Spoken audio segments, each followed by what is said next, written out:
আমরা এবি কে ধরলাম ভূমি এবং এসি কে ধরলাম অতিভুজ এবং বিসি কে ধরলাম আমরা লম্ব এবং এখানে এসিবি অ্যাঙ্গেল দিলাম থিটা।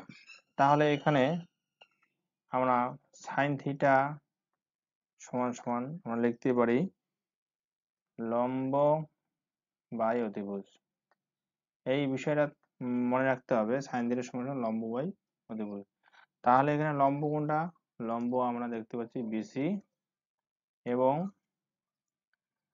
অতিভুজ হচ্ছে আমাদের এসি।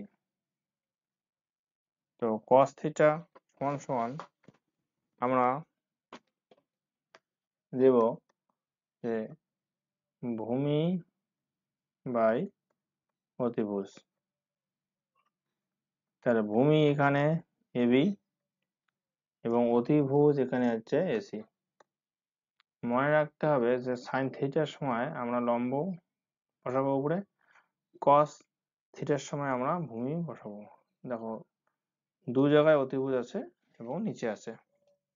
সাইনের সময় লম্বটা উপরে থাকবে এবং কসের সময় ভূমিটা উপরে থাকবে। একইভাবে